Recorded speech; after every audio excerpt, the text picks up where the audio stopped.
Olá, queridos, boa tarde a todos vocês. Aqui é o professor Roberto Silva, há 16 anos trabalhando como professor de teologia, hebraico e grego em várias escolas de teologia. E para mim é um grande prazer poder compartilhar da minha experiência docente e também da minha jornada discente, os anos de estudo, adquirindo conhecimento do bacharel em teologia ao doutorado em ciências da religião e poder compartilhar com os nossos queridos alunos, também com todos os inscritos aqui no canal.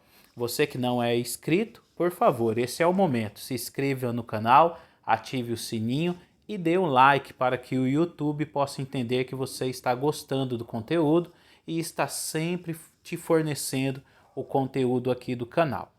Queridos, hoje eu quero trabalhar um tema do livro de Apocalipse. Apocalipse capítulo 6, versículo de número 8, somente a parte A. Eu estou ministrando aula de escatologia e algumas turmas do curso Bacharel em Teologia presencial e à distância, e acabei deixando escapar isso aqui na classe e a turma ficou bem eufórica, gostaram e eu resolvi fazer um vídeo para interagir um pouco com vocês. Também deixar o meu contato é o 11 970 98 42 32, para aulas de teologia, hebraico e grego. Entre em contato conosco. Então, repetindo, 11 970 98 42 32. O nosso texto de Apocalipse 6:8, ele está se referindo ao quarto cavaleiro. O livro de Apocalipse capítulo 6, ele inicia falando sobre a abertura do primeiro selo, cavaleiro do cavalo branco, e escatologicamente falando, tem toda aquela questão relacionada ao cavaleiro do cavalo branco atuar no período tribulacionário sendo o anticristo em detrimento do cavaleiro do cavalo branco de Apocalipse capítulo 19, que seria o próprio Cristo na chamada Batalha do Armagedon, e tentar encaixar esses acontecimentos numa visão pré, meso e pós-tribulacionista, que não é bem isso que eu quero apresentar nesse vídeo. Nesse vídeo eu tenho a parte A, que se refere ao quarto cavaleiro, né? Então o primeiro cavaleiro é o cavaleiro do cavalo branco, o segundo cavaleiro, o cavaleiro do cavalo vermelho, o terceiro cavaleiro, o cavaleiro do cavalo preto, e o quarto cavaleiro, que é a nossa grande questão. Escatologicamente, cavaleiro do cavalo branco refere-se ao anticristo, cavaleiro do cavalo preto, cavaleiro do cavalo vermelho, refere-se a um período de guerra durante a grande tribulação. Cavaleiro do cavalo preto refere-se a um período de fome e autocaristia na grande tribulação. E o cavaleiro, o quarto cavaleiro, que seria um cavaleiro que representa propriamente a morte. E aí teria a questão da perseguição e dos homicídios que se ocorrerão na ideia do período da grande tribulação, mediante as perseguições da besta, considerado o anticristo, do falso profeta, considerado o antiespírito, que seria o seu assessor, e das 10 nações que estariam aliançadas a ele no período tribulacionário. É bem bacana estudar tudo isso e tem muitos conceitos relacionados a linhas escatológicas, dispensacionalistas e tudo mais. Mas, queridos, aqui propriamente no texto, nós temos algo que foge um pouquinho da ideia do arrebatamento antes, durante, depois da grande tribulação. É uma curiosidade, mas é muito interessante. Aqui em grego eu tenho kai, e aí eu vou transliterar para ajudar, né? Kai, eidon, vírgula. Kai, idu, ripos, aqui uma aspiração forte para quem já estudou o grego, ripos, chloros. Né? Eu vou usar o ki com som de ki, alguns gostam de ri, semelhante ao ret do hebraico, mas existem essas complexidades mesmo no grego koiné. Então, kai eidon, kai idu hipos chloros. Kai eidon, kai idu hipos chloros. Então, traduzindo, kai, conjunção e, eidon, vi, vírgula.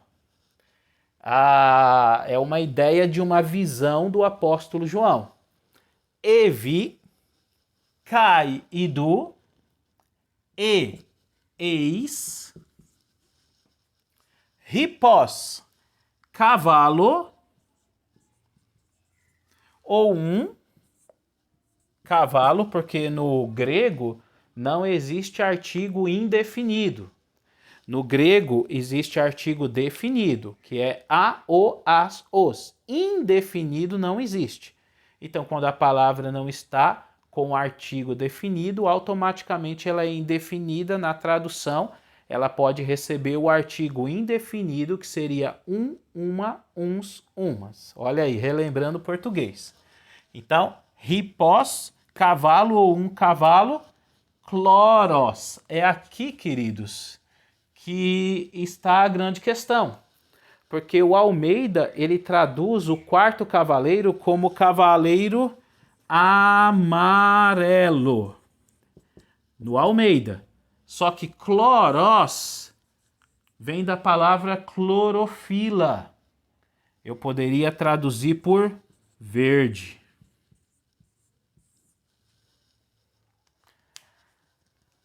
E vi, e eis um cavalo verde, e o seu cavaleiro, assim sucessivamente. Poxa, mas e aí? Altera alguma questão na linha interpretativa da atuação do quarto cavaleiro, que no período tribulacionário estaria evidenciando morte através da perseguição sobre todos aqueles que não fizeram aliança com a besta e o falso profeta, e as 10 nações que representam os 10 dedos da estátua de Nabucodonosor, isso escatologicamente falando, não teria alteração na questão escatológica, teria alteração mesmo na tradução. O Almeida traduzindo por amarelo, só que a palavra dando uma forte possibilidade de verde, o cavaleiro do cavalo verde. Tentando entender o que levou o Almeida a traduzir por amarelo, pode ser que ele esteja pensando naquele verde meio amarelado, a cor da morte, a cor de uma pessoa que está quase ao óbito, né? Quando alguém diz, nossa, você está pálido, você está amarelo. Então, pelo fato de representar a morte, talvez ele esteja pensando naquele amarelo meio esverdeado, aquela cor meio pálida, por isso ele sugere a tradução de amarelo. Mas seria possível manter uma ideia mesmo mais próxima do grego e manter o cavaleiro do cavalo verde. Nessa perspectiva, João viu e eis um cavalo verde, e o seu cavaleiro do cavalo verde estaria estabelecendo morte, escatologicamente falando, durante o período tribulacionário. Queridos, quando estudamos a Bíblia, o Novo Testamento, no grego, que é a língua que o texto foi escrito, ou no hebraico, que é a língua que o texto do Antigo Testamento foi escrito, nós vamos ter acesso a muita coisa diferente.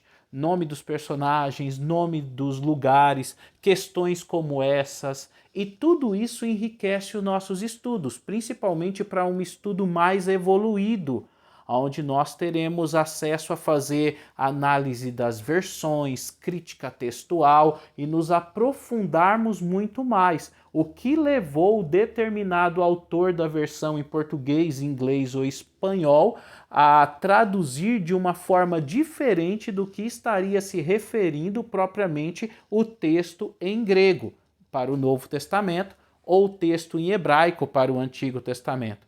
Então, certamente, ter esse conhecimento vai enriquecer os seus estudos, vai enriquecer a sua hermenêutica e vai enriquecer a sua exegese. Por isso, investe conhecimento, estude conosco, ok?